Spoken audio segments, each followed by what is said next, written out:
Tata cara ibadah New Normal Gereja Betani Kemah Pemulihan Madiun. Yang pertama, terkait ketentuan jumlah kuota jemaat oleh pemerintah, maka semua jemaat diharap untuk mendaftarkan diri terlebih dahulu. Pendaftaran bisa menghubungi ibadah pukul 6 pagi Saudara Efraim, ibadah pukul 9 pagi Saudari Yemima, dan ibadah pukul 5 sore Ibu Sinta. Semua ibadah bertempat di Gereja Jalan Ahmad Yani nomor 15. Dan ibadah hanya untuk jemaat berusia 16 sampai 65 tahun.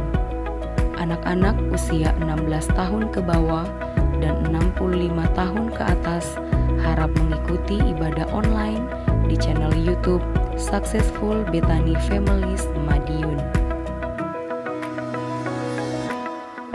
Kedua, jemaat akan dicek suhu tubuh sebelum masuk ke lingkungan gereja.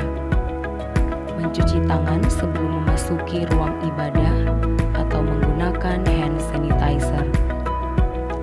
Jemaat wajib memakai masker di lingkungan gereja. Ketiga, dilarang bersalaman atau berpelukan. Menjaga jarak minimal 1 meter saat memasuki atau hendak keluar dari ruang ibadah. Tidak berkerumun di lingkungan gereja dan segera pulang bila ibadah telah selesai. Terima kasih karena sudah mematuhi protokol kesehatan. Gereja Betani Kemah Pemulihan Madiun selalu menjaga kebersihan ruang ibadah sebelum dan setelah ibadah.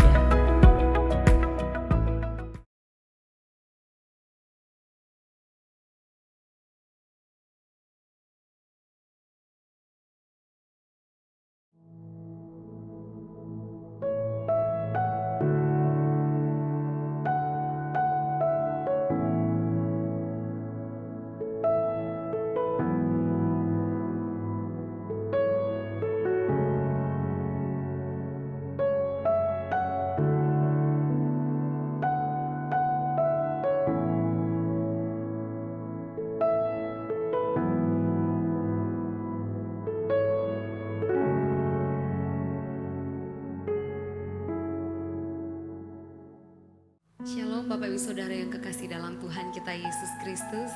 Dimanapun saudara berada, mari pada sore malam hari ini kita mau datang kepada Tuhan. Kita mau puji Dia, kita mau tinggikan namanya. Namun sebelumnya mari sama-sama kita satukan hati, kita berdoa. Terima kasih untuk setiap penyertaan Tuhan di sepanjang hari ini. Dari pagi, siang hingga sore malam hari ini Tuhan. Kami percaya kami tetap terus ada di dalam tangan Tuhan. Kami percaya kekuatan kami hanya berasalnya daripada Engkau. Dan pada sore malam hari ini ya Tuhan, kami datang di hadapan-Mu membawa sepenuhnya kerinduan kami. Untuk kami mau datang menyembah Engkau. Kami mau datang untuk duduk diam menikmati hadirat-Mu Tuhan.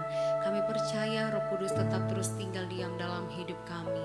Terima kasih Bapa, terima kasih Yesus. Kami siap menyembah Engkau. Kami siap meninggikan nama-Mu. Hanya di dalam nama Tuhan Yesus kami bersyukur. Kami berdoa. Haleluya. Amin.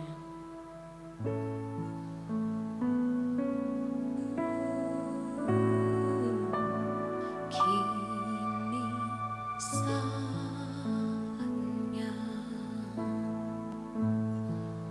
berdiri di hadapannya, sebab Allah Maha Kudus hadir di sini.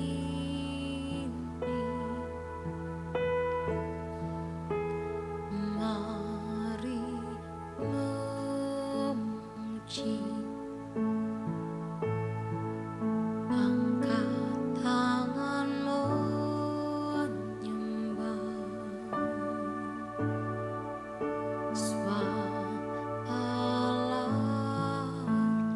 Maha Kudus hadir di sini.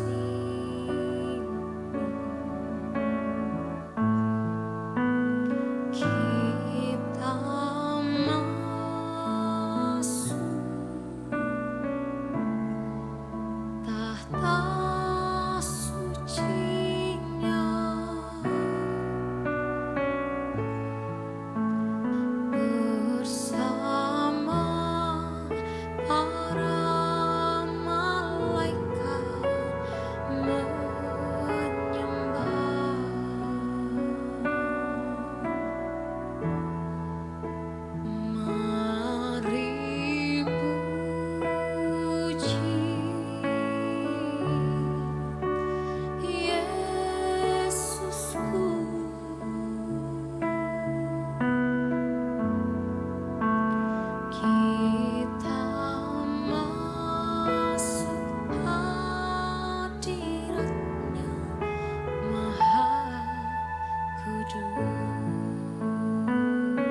Dimanapun saudaraku engkau berada, percaya Roh Kudus tidak pernah dibatasi oleh ruang dan waktu.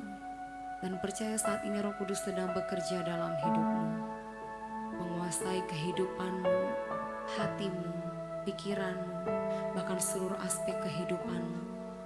Mari sama-sama kita mau persiapkan lebih lagi hidup kita untuk menjadi persembahan yang hidup dan berkenan di hadapan Tuhan. Mari puji Yesus, mari sembah Dia. Kita masuk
Shalom Bapak Saudara, saya ingin menyapa Bapak Saudara yang menyaksikan ibadah online doa malam ini atau daring ya istilah modernnya, di mana saja berada kiranya Tuhan berkati dan kiranya firman Tuhan ini bisa menjadi berkat di mana Bapak Ibu Saudara berada.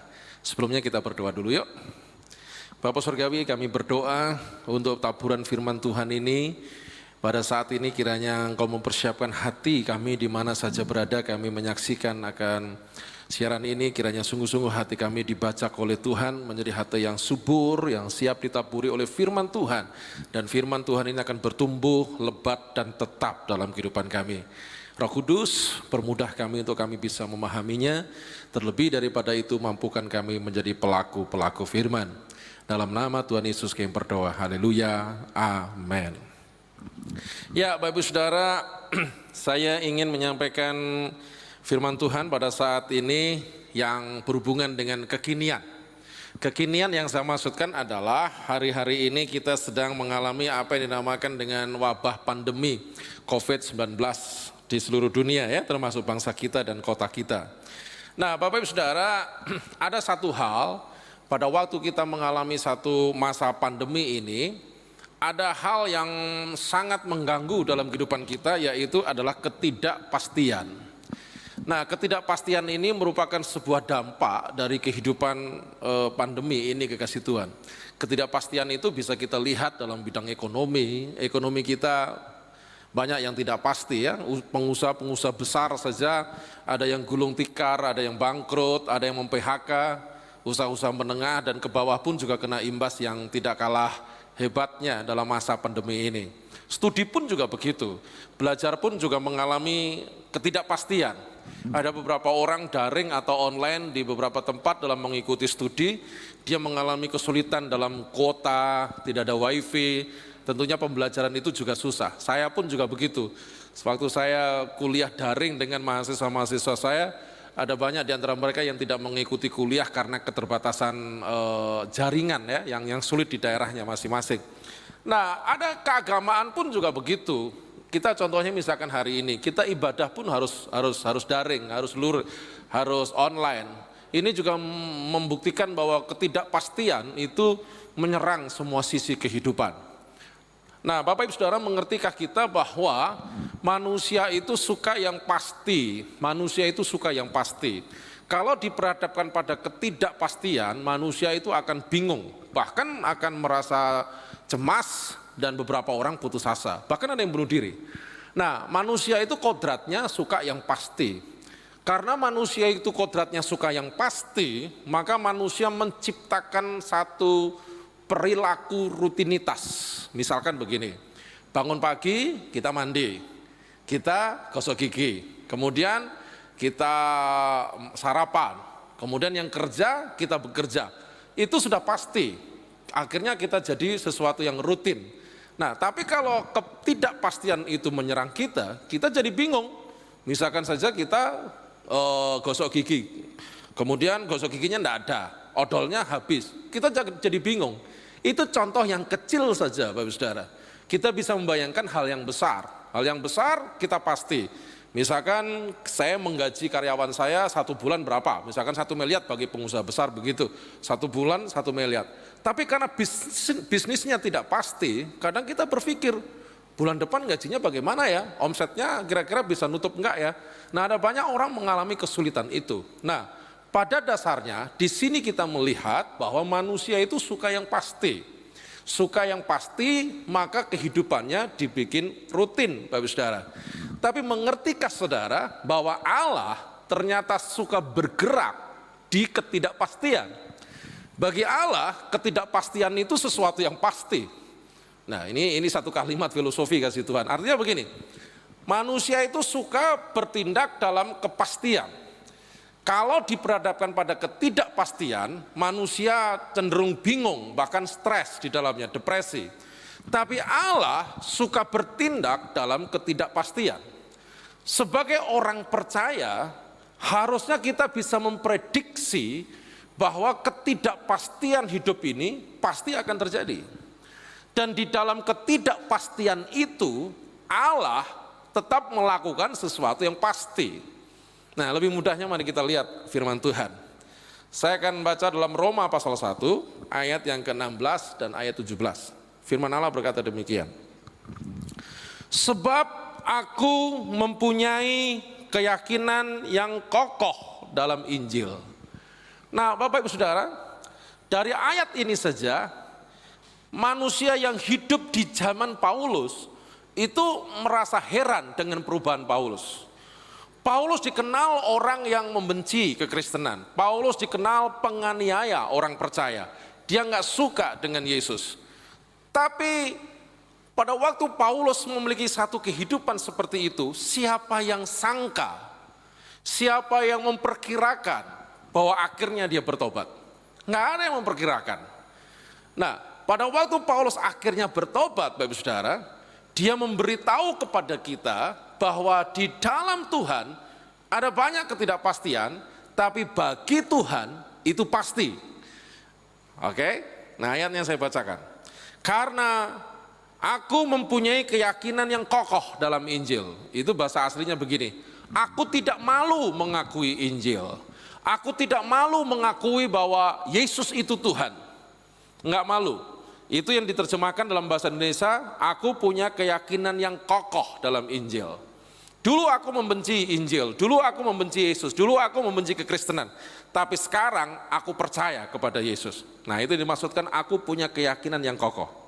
Ayat yang ke-17 berkata, sebab di dalamnya, nyata di Injil, sebab di dalamnya nyata kebenaran Allah yang bertolak dari iman dan memimpin kepada iman. Nah, kata bertolak dari iman, memimpin kepada iman, itu artinya seperti sebuah pelabuhan, Bapak Saudara. Jadi ada pelabuhan A dan ada pelabuhan B. Kapal dari pelabuhan A, dia berangkat menuju ke pelabuhan B. Itu yang dimaksudkan bertolak. Bertolak dari pelabuhan A menuju ke pelabuhan B. Nah, firman Allah berkata, hidup kita ini bertolak dari iman, ya, berangkat dari iman, kemudian perjalanannya itu penuh dengan iman. Nah, maksudnya begitu, menuju kepada sesuatu yang pasti, yaitu iman tadi. Bapak Ibu Saudara, iman itu adalah senjata kita dalam menjalani ketidakpastian. Di dalam iman itu, ketidakpastian menjadi pasti. Jangan lupa dalam kitab Ibrani pasal yang ke-11, iman adalah bukti dari sesuatu yang tidak kita lihat. Jadi sekalipun kita belum melihat sesuatu, tapi di dalam iman itu sudah kita yakini bahwa nanti pasti terjadi. Nanti saya dapatkan. Nanti pasti akan terjadi ini. Sekalipun itu belum terjadi, sekalipun itu belum terlihat, di dalam iman itu sudah didapat. Nah, itu dinamakan iman. Kekristenan kita berangkat dari iman menuju kepada iman. Bahkan bukan hanya sekedar menuju, perjalanannya itu dipimpin oleh iman. Bahkan diterjemahkan dalam frase terakhir, yaitu orang benar hidup oleh iman. Jadi Bapak Ibu Saudara, sekali lagi Allah suka bergerak dalam ketidakpastian, tapi manusia suka bergerak dalam kepastian. Firman Allah memberitahu kepada kita sebagai orang percaya, bagaimana menyikapi ketidakpastian ini adalah iman. Iman itu menjadikan pasti kehidupan yang tidak pasti ini. Artinya begini, saudara tidak bisa memprediksi ke depan ekonomi saya bagaimana. Saudara tidak bisa memprediksi bahwa vaksin ini kapan. Saudara tidak bisa memprediksi pandemi ini berhentinya kapan. Tapi di dalam iman, pasti perjalanan menuju kepada kesudahan itu, Tuhan akan tolong kita. Nah, itu namanya memimpin kepada iman. Orang benar hidup oleh karena iman. Dan kehidupannya bertolak dari iman, dipimpin oleh iman. Kita ambil contoh ya, Tuhan ya. Misalkan Abram. Abram itu Allah sudah memastikan bahwa Abram akan hidup diberkati. Abram sudah dipastikan oleh Allah akan menjadi berkat bagi bangsa-bangsa. Abram sudah dipastikan oleh Allah, dia akan punya keturunan. Abram sudah dipastikan oleh Allah, hidupnya akan menjadi berkat bagi banyak orang. Nah, tapi bagi Abram bertanya-tanya, kapan? Bagi Abram bertanya-tanya, umurku sudah sekian, apa memang benar aku akan punya anak? Allah berkata kepada Abram, Abram, tinggalkan tanah ini, tinggalkan sanak keluargamu, pergilah ke negeri yang akan kutunjukkan kepadamu. Bapak Ibu Saudara, ke negeri yang akan kutunjukkan kepadamu itu tidak pasti. Tapi bagi Allah itu pasti, nanti negeri itu akan dikasihkan oleh Allah. Tapi bagi Abram itu nggak pasti. Loh, di mana? Nggak jelas. Makanya iman di Abraham itu melangkahkan kaki. Bagi Abram itu nggak pasti tanahnya di mana, tapi iman membuat aku melangkah dalam ketidakpastian itu. Dan akhirnya betul kasih Tuhan, ketidakpastian itu menjadi pasti, yaitu apa? Israel hari ini. Jadi sebagai orang percaya, kalau kehidupan di dunia ini mengalami ketidakpastian, biasa. Sebab dalam sebuah ketidakpastian itu yang harus kita waspadai, apa kasih Tuhan? Ketakutan. Saat orang menghadapi ketidakpastian, takut itu akan menyelinap kasih Tuhan. Cemas itu akan menyelinap. Stres, depresi. Karena di depan tadi saya katakan, manusia itu pada dasarnya suka yang pasti. Tapi pada waktu mengalami ketidakpastian, manusia pasti akan bingung. Nah, di sini kita tahu bahwa iman menolong kita dalam melangkahkan kaki di waktu-waktu yang tidak pasti. Iman itu menjadikan pasti. Paham Bapak Saudara? Jadi hari ini bagaimana dalam ketidakpastian pandemi yang berdampak pada ekonomi, pada pendidikan, pada pelayanan, pada keagamaan, pada kesehatan, mengertilah iman akan menjawab ketidakpastian itu. Di dalam iman kita akan punya jalan keluar. Di dalam iman Tuhan tidak pernah meninggalkan kita sendiri. Di dalam iman kita pasti akan diberkati. Di dalam iman kita akan bisa lalui semua ketidakpastian ini. Di dalam iman kita akan mampu mengatasi semuanya ini. Jadi iman adalah kunci mengalami kehidupan yang tidak pasti. Saran saya saudara, apapun yang terjadi di muka bumi ini karena dampak pandemi, tetap beriman kepada Allah. Amin. Tetap percaya kepada Tuhan. Tuhan tidak pernah meninggalkan kita. Tuhan tidak pernah meninggalkan Daud. Tuhan tidak pernah meninggalkan Musa. Tuhan tidak pernah meninggalkan Abram. Tuhan tidak pernah meninggalkan kita. Coba lihat kekasih Tuhan. Contoh yang kedua, misalkan kita ambil tokoh Musa ya Bapak Saudara ya. Musa itu dibesarkan di Mesir 40 tahun. Setelah itu dia pergi ke Midian. Di Midian berapa lama? 40 tahun. Tapi di Midian selama 40 tahun dia ngapain? Alkitab tidak mencatat banyak. Tiba-tiba muncullah Musa di usia 80 tahun. Siapa sangka bahwa Musa akan muncul di 80 tahun menjadi tokoh hebat dalam sejarah kehidupan manusia. Enggak ada yang menyangka. Kalau tidak ada Musa yang muncul di usia 80 tahun itu, maka cerita Musa akan berhenti pada waktu kemana? Pada waktu Musa menjadi anak putri Fir'aun. Anak Fir'aun, berhenti di sana. Sebab selama Musa 40 tahun di Midian, tidak banyak berita. Dan kita tidak pernah tahu apa yang dibuatnya. Taunya cuma dia menikah sama Sipora, kemudian mengembalakan kehidupan, selesai. Tapi 40 tahun apa yang dia bikin? Tidak ada yang tahu. Tapi di usia 80 tahun, siapa sangka ada Musa yang hebat. Ada Musa yang akan mencetak sejarah. Dari situ tercatat bahwa Musa orang yang hebat. Dalam ketidakpastian, Allah memunculkan kepastian. Siapa itu? Iman. Ada dalam diri Musa. Nah, contoh yang ketiga adalah Yosua, Bapak Saudara. Pada waktu Musa meninggal, tampillah Yosua memimpin Israel. Nah, yang harus kita tahu Bapak Saudara, 40 tahun di padang gurun, Yosua tidak memimpin Israel. Yosua itu hidup di bayang-bayang Musa. Yang dihargai bangsa Israel adalah Musa, bukan Yosua. Tapi setelah Yosua mati, Setelah Musa mati maksud saya, siapa sangka bahwa yang dipilih adalah Yosua. Dan Yosua itu dibawa ke kepemimpinan Musa 40 tahun, dia mengerti persis bagaimana Israel memperlakukan Musa. Bapak Ibu, mari saya ingatkan, berkali-kali Musa itu mau dibunuh oleh orang Israel. Berkali-kali Musa itu dibenci oleh orang Israel. Berkali-kali. Dan Yosua melihat itu. Pertanyaannya, kalau Yosua mengganti Musa, apakah resiko mau dibunuh itu tidak kena ke dia? Pasti kena. Apakah Israel akan menghargai dia seperti Musa? Orang yang dihargai saja dibully berkali-kali. Yosua pasti kena. Tapi Yosua mengambil sebuah tanggung jawab. Saya mau. Coba lihat, ketidakpastian akan kepemimpinan Israel. Allah memberikan sesuatu yang pasti. Siapa itu? Muncullah Yosua, orang hebat. Pencetak sejarah setelah Musa. Nah, Bapak Saudara, dari 3 contoh ini, Abram, Musa, dan Yosua, mereka hidup dalam sebuah ketidakpastian. Tapi dalam ketidakpastian, Allah memunculkan sesuatu yang pasti. Lewat Abram, hal-hal yang ajaib dari Allah dibuat. Lewat Musa, hal-hal yang ajaib dari Allah dibuat.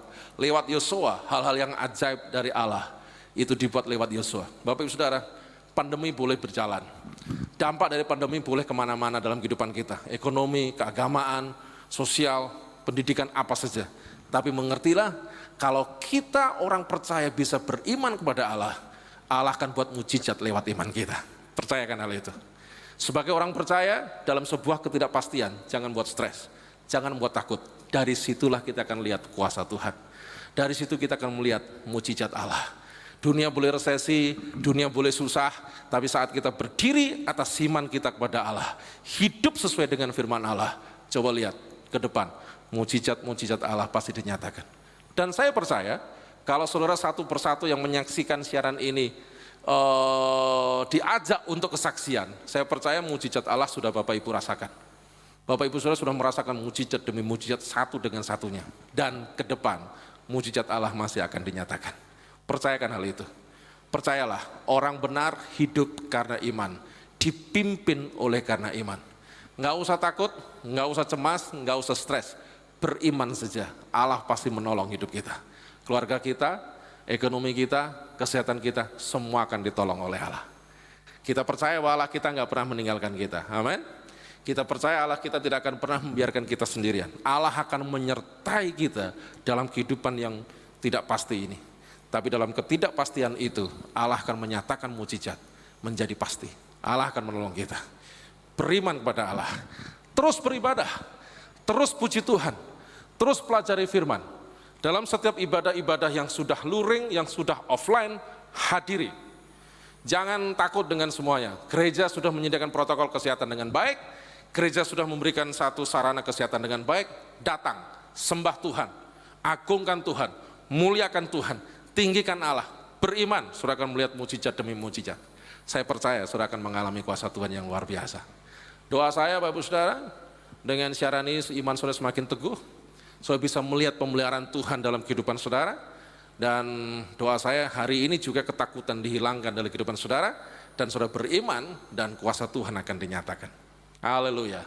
Saya percaya akan menjadi berkat, Tuhan kiranya dipermuliakan. Saya akan tutup dengan doa ya, kita berdoa bersama-sama. Bapa Surgawi, di mana saja kami melihat siaran ini, kami berdoa buat anak-anak-Mu yang hari ini hidup dalam sebuah ketidakpastian. Ekonomi mereka mungkin hari ini mengalami penurunan, kesehatan mereka mungkin mulai terganggu, studi mereka mungkin mulai terganggu, pelayanan mereka mulai terganggu, ketidakpastian sampai kapan ini terjadi, dan saya harus bagaimana? Disitulah Tuhan aku berdoa buat anak-anak-Mu, iman semakin hari semakin kuat. Iman mereka naik kepada Allah. Mereka hidup oleh karena iman. Dan mereka hidup dipimpin oleh iman. Iman itu yang akan mendatangkan kuasa-Mu turun atas hidup mereka. Iman itu yang akan membuat mereka mengalami mujizat Allah. Kami tahu persis Engkau tidak pernah meninggalkan kami. Kami yakin betul bahwa Engkau tidak pernah membiarkan kami sendiri. Kami akan hidup dalam kekuatan. Kami akan atasi semuanya ini. Dan kami akan terus beribadah setia, memuji dan menyembah Tuhan bersama-sama dengan tubuh Kristus yang lain. Kami akan memuliakan Engkau sebab Engkaulah Tuhan yang menjaga hidup kami. Berkati rumah tangga kami, berkati usaha kami, berkati pelayanan kami, berkati apa saja yang kami sentuh dengan tangan kami, dibuat Engkau berhasil, dan namamu-lah yang dipermuliakan. Terima kasih Tuhan, kami menerima pengabulan doa kami. Dalam nama Tuhan Yesus Kristus kami berdoa. Haleluya. Amin. Tuhan Yesus memberkati saudara. Bersukacitalah di dalam Tuhan. Tuhan memberkati.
Terima kasih Tuhan atas kebaikan-Mu, Kau telah pimpin kami untuk menyelesaikan ibadah doa malam di malam hari ini. Kami telah mendengar firman-Mu dan kami dikuatkan Tuhan di hari-hari pandemi yang masih terjadi, krisis masih terjadi di negara ini. Karena kami percaya Tuhan, di tengah-tengah ketidakpastian yang kami alami, tapi kami percaya Tuhan, kami punya Allah yang pasti akan melakukan rencananya sesuai dengan firman-Nya. Untuk itu kuatkan kami Tuhan, untuk kami terus beriman dalam Kau Tuhan. Iman kami terus bertumbuh semakin hari semakin dewasa. Karena kami percaya Tuhan, di saat iman kami terus bertumbuh, maka Kau akan tunjukkan sesuatu yang besar dalam hidup kami. Kau akan berikan mujizat-mujizat dalam hidup kami. Tapi kami melihat nyata kuasa-Mu bagi orang-orang percaya. Terima kasih Tuhan, Kau terus berkati Tuhan hamba-Mu bahwa Pendeta Bambang Sulistyo dalam setiap aktivitasnya, dalam keluarganya, dalam setiap pelayanan Kau buat hamba-Mu berhasil untuk mulai nama-Mu saja Yesus. Terima kasih Tuhan.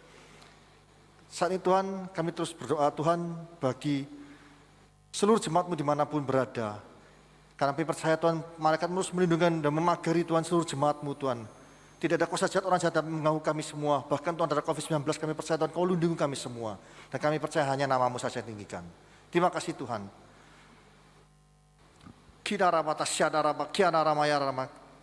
Tuhan layakkan hamba-Mu untuk berkat bagi setiap jemaat-Mu yang mengikuti ibadah doa malam ini.